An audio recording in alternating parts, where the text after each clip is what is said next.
cada nen, tercer o de quart, doncs pot dir o pot escriure breument què és el que ha après i li pots donar com una varietat d'aquestes preguntes metacognitives, no? ¿Vale? En què m'has de fixar, no? A què has d'estar atent, no? Què he après d'un company avui, per exemple, no? Aquesta pot ser una bona també, no? I llavors doncs, tu vas introduint alguna pregunteta d'aquestes de metacognició cada vegada que fas una activitat d'aquestes i els nens s'acostumen a pensar en com estan aprenent i això els farà més, a poc els farà més autònoms a l'hora d'aprendre. Però, bueno, això ho podem... Hi ha nanos que això ho fan automàticament, ho fan de manera molt natural, El que passa que, clar, com que no ho fan tots, doncs tu has de ser molt explícit posant-te la pregunta perquè tothom se la faci.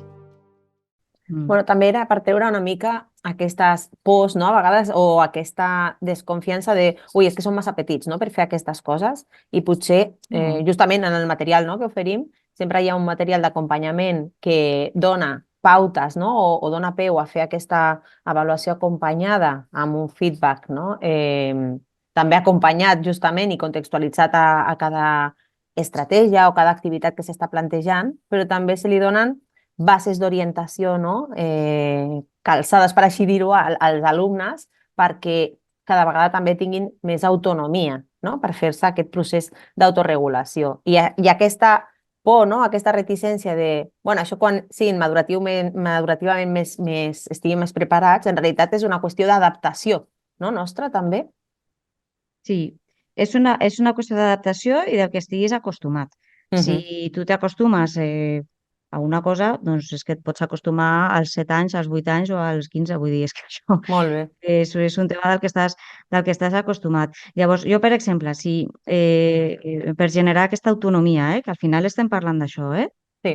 per generar aquesta autonomia, per exemple, si fas alguna activitat d'aquestes de feedback en cooperatiu i tal, jo una cosa que crec que es pot fer amb certa facilitat és dir, bueno, doncs, molt bé, ja hem revisat el feedback de cadascú, hem vist els comentaris, hem arreglat cadascú el nostre, molt bé, vale, cadascú, què hem après?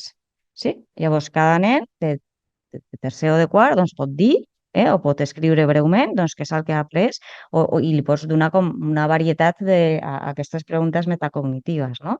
¿Vale? En què m'has de fixar, no? A què has d'estar atent, no? Què he après d'un company avui, per exemple, no? Aquesta pot ser una bona també, no? I llavors doncs, tu vas introduint alguna pregunteta d'aquestes de metacognició cada vegada que fas una activitat d'aquestes i els nens s'acostumen a pensar en com estan aprenent i això els farà més, a poc els farà més autònoms a l'hora d'aprendre. Però, bueno, això ho podem... Hi ha nanos que això ho fan automàticament, ho fan de manera molt natural, El que passa que, clar, com que no ho fan tots, doncs tu has de ser molt explícit posant-te la pregunta perquè tothom se la faci. Exacte. Bueno, heu parlat del fet de focalitzar, no? Per exemple, que comentava tant el Mario com tu, i és un aspecte que és com traslladable tant a nens més petits com nenes i nens més grans, no?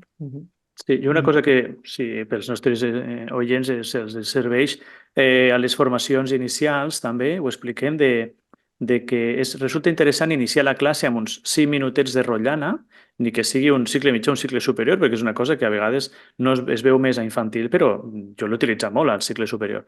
Ficar 5 minuts de rotllana a l'inici per focalitzar l'atenció en què treballarem avui. Avui treballarem doncs, una missió on treballarem la S sord de la S sonora, per exemple, o una comprensió lectora d'algun tipus, o treballar una situació d'aprenentatge que ja havíem iniciat, no? I per tant iniciem el pas 2, no? Que és el de ara anem a escriure allò que havíem planificat. És a dir, situar-los, focalitzar-los i són 5 minutets, 5 minutets amb una rotllana senzilla. I al final de la sessió tornar a fer la mateixa rotllana i preguntar a 3-4 nens o nenes cada dia, 3-4 diferents, què has après avui, com ho has après, perquè no es quedin amb l'anècdota, perquè clar, el cervell està preparat per aprendre de les anècdotes, les històries, i sovint se queden amb això. Però la idea no és que es quedin amb avui hem jugat, no sé, hem escrit un mail per aprendre com s'escrivia un mail, és a dir, que es quedin no amb l'anècdota, sinó també amb l'aprenentatge, no? Com ho veus, això? Jo ho veig molt bé. Jo, per exemple, això que estàs explicant ho he vist molt a les classes d'educació física. Ho vaig treure justament de les classes de psicomotricitat.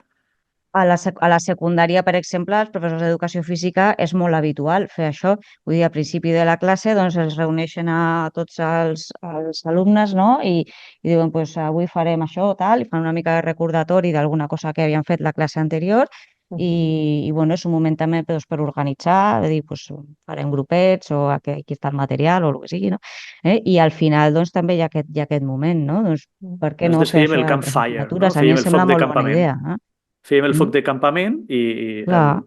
al principi vaig pensar, ficaré com com a mestre d'infantil i primària faré com una petita llar de foc, no? Amb cel·lofana, i un alumne recordo que em va dir, Sí, profe, hi ha aplicacions a l'iPad.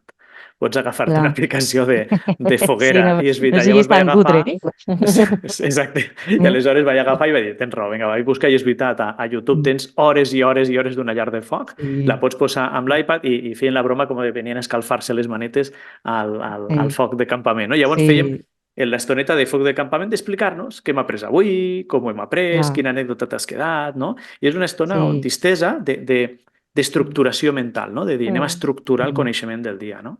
Clar, justament això, sí, quan es fa així, no? Després, sense voler, s'automatitza, no? I ja fas tu el procés de reflexió, també, no? clar, El plantar i recollir, no? Planto què farem, sí, recullo mm, què és el que m'emporto, però no que m'emporto de forma anecdòtica, sinó de forma més I la substancial. sensació de Sí, progrés sí, que tenen, perquè dius, ostres, a l'inici havíem dit que faríem això i ho hem fet i he après. Hem après mm, coses, per tant, també t'emportes aquesta sensació, no? sí. Sí, aquí s'ha de guiar molt, perquè, sobretot al principi, perquè és molt habitual doncs això, que surti l'anècdota, i està bé que surti l'anècdota, però tu has d'estirar del Has de fil, reconduir la vale? situació, I no? dir, bueno, i mentre jugàveu a això, què heu après que no sabíeu abans, vale? I llavors, doncs, vull dir, has de com de posar-ne la pregunteta perquè ells facin un pas més en la seva reflexió, no? I està bé que surti d'una part com més emocional i més anecdòtica i tal. Sí, està guai això, perquè així ho recordaran millor, però has d'animar-los a fer el següent pas de reflexionar.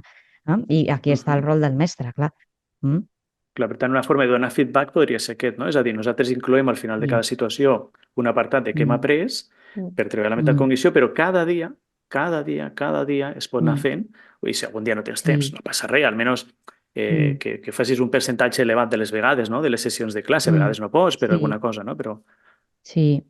Sí, jo trobo que és una bona idea. És bo que aquesta reflexió la faci cadascú, tot i que després no cal compartir-ho sempre en la resta del grup. Això és una cosa que per mi no és imprescindible. Vale? El que és important és que realment cadascú reflexioni. Llavors, jo què sé, fas una rotllana i els hi planteges la pregunta, doncs en comptes d'esperar-te que els nanos doncs, espontàniament contestin, doncs els hi dius, teniu un minut per compartir-ho, per parlar-ho amb el company que teniu al costat, per exemple, no? Vale? Llavors, doncs, que ho parlin, que ho xerrin un minutet, i després, doncs, a l'atzar, doncs, dius 2 o 3 i ja està, com a mostra, vale? Però tu t'has assegurat que tenen allà com un momentet, una estoneta, doncs, justament per parlar d'això, no? L'important és realment assegurar-te que tots ho facin. sí, sí, és important preguntar-li a tothom, perquè jo em vaig trobar un cas d'un alumne d'aquestos que són d'excel·lent, que diríem, no? Mm. Que me deia, mestre, a mi també me pots preguntar? Vaig donar Mm. compte en aquell moment, vaig dir, ostres, és veritat, Clar. sempre pregunto als que tinc algun dubte si han comprès o no han Mm. comprès allò que hem fet avui a la classe, però Clar. tothom es mereix que li preguntin. Sí, per això una mica l'atzar va bé.